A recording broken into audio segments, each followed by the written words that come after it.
source.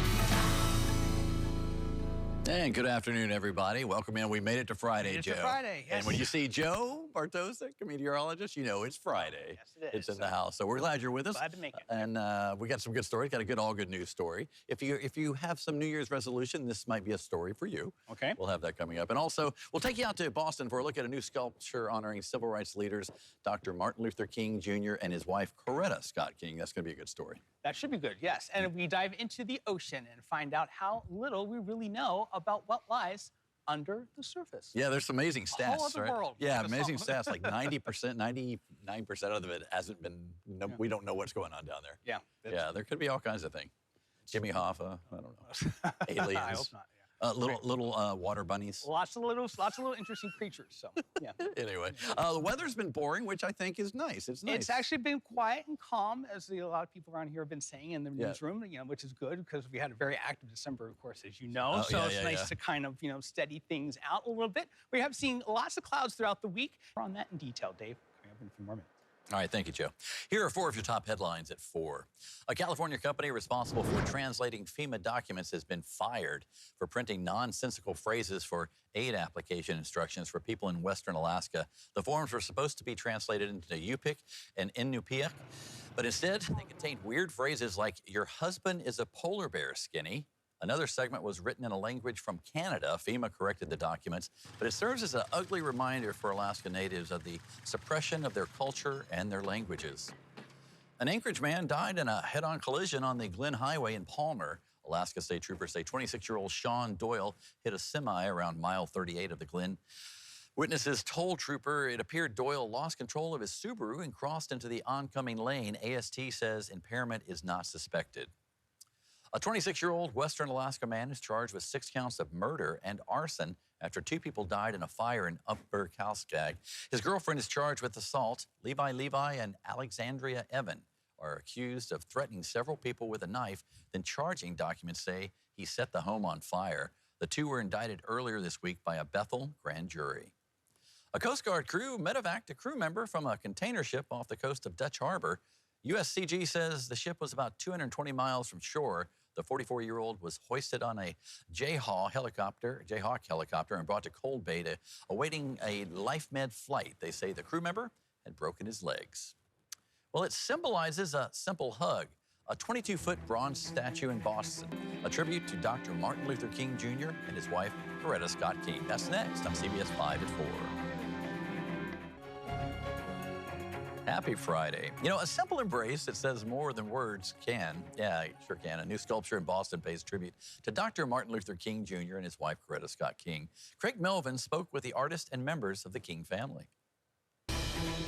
Hey, Friday, everybody. And I thought I'd never ask this, Joe, but are we going to get any snow? Have you missed it? I know, I right? don't know. So I think I have getting a little gray and black out there. Just the a snow little bit. mountains and stuff. Actually, through the rest of your into the early part of Nice, it's mild. Yeah. I'm digging it. I'm sure we're going to get some cold weather soon. Yeah, it comes in waves. It's been a roller coaster. Last year was a roller coaster. This year turning out to be that. Not bad at all. And, well, it's time. Melissa Fry is not here, but she is here. We've got the Weather Lab, and she visited Rogers Park Neighborhood School in Anchorage. Happy Friday, everybody. Well, teaching life skills through woodworking. John Lauritsen introduces us to an Iraq War veteran who's helping students build bird feeders and believe in themselves. Good stuff. As well. Dave? Yeah. Hey, a joke for you, Joe. Okay, Dave. Why did the duck go to the chiropractor? I have no idea. To get his back quacked. Ah. That's leading to a story we got coming up next. Very Thank good. you, Joe. Yep. All right. The odd duck, a rare bird for the Midwest, is spotted in Milwaukee. And as Mary Jo Ola explains, he's drawing a crowd. Look past the mallards, and you'll see one bird that doesn't... Joe, it's January, and it's a month for new beginnings and maybe trying to quit something not so positive in your world, maybe. And for a lot of people, taking a break from alcohol is on that list. Dave had an opportunity to visit Anchorage downtown bar that was serving up a taste of sobriety.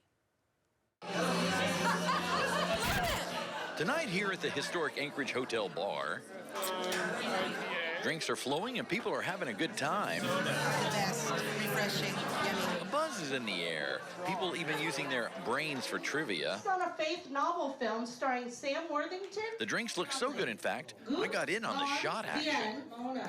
That's good. Well, it was good for me, or so I was told by this guy, the affable Mike Jipping. It's good. So all of this fun, it's fueled by... Tonight is Sober Bar Trivia. It's part of Dry January, and this year Recover Alaska has decided to host Trivia Night every Thursday of the month. Sobriety. Not a drop of alcohol in these glasses or in these smiles. All natural. So I decided to pull this couple aside to see what's up. I'm here with Dan? and Whitney. Whitney. You guys are a cute couple. Oh, thank you. Talk about what are we drinking tonight? This is the spiced margarita. Good. And Spicy margarita. oh, you guys do everything together? It was what Whit ordered. So, okay. yeah, give it a go. Well, I was saying you're getting cuter by the second. Oh. But is this an experiment for you, or are you just trying it?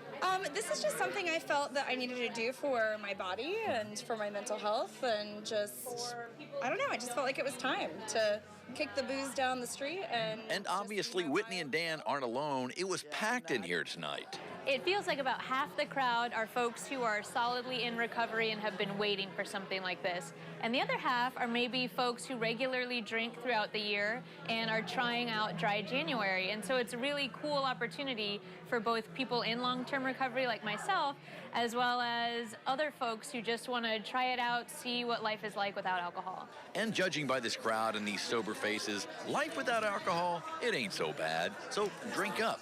Zero alcohol means no. I just don't enjoy the consequences. So this is a great best of both worlds where you can... Fun is possible without alcohol, and maybe even more fun. Sober smiles. That's the Allgood news. Yeah, it was a lot of fun, and Yeah. it was packed in there, and no alcohol, Great people event. laughing, having fun Yes. at a bar. Lively, right? Yeah, it was a good Enthusiastic, time, and yes. they give away Joy, prizes right? as well. Yeah. So, hey, the Sober Lounge and Trivia runs Thursdays through January from 6 to 9 p.m. at the historic Anchorage Hotel Bar downtown. And for some sober advice to keep you motivated and some cool sober freebies and treats, you can text DRYANC, it's probably easier to spell it than say it, to 844-726-2669. Yeah, fun stuff, and thanks to all those folks last night. All right, here's what's coming up at 5 here on CBS 5. People experiencing homelessness coming up. A restaurant in Tennessee is serving up more than food. It's giving jobs to people who have been living on the street. That's up next.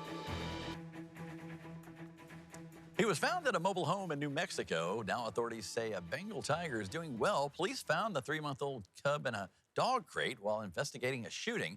He was brought to a wildlife park in Albuquerque, and staff says he's doing fine. Now he has access to large indoor and outdoor spaces. They say the 24-pound cat has been vaccinated for rabies and distemper. In the wild, a tiger this young would still be nursing from his mother while also starting to eat meat in a trailer. That's crazy. All right, the inside of a Rivers casino turned into a river. The casino in Pittsburgh had to close after water poured onto the gaming floor, surprising gamblers. Officials say the water came from a cracked refrigeration pipe. Crews are working on repairs and cleaning up the mess. Orleans Street in Disneyland is about to get a new eatery. The New Orleans-styled restaurant will be called Tiana's Palace. The Princess and Frog-themed place is scheduled to open later this year. It comes after the recently opened Eudora's Chic Boutique, a new retail shop that Tiana opened with her mother. Eudora, it will be followed by a new attraction called Tiana's Bayou. Adventure is set to open in Disneyland Park in 2024. All right, a giant snowman named Jeff and delicate flower that's saved in amber. Plus, Joe, you'll have a look at our forecast. Don't go anywhere. Happy Friday, everybody.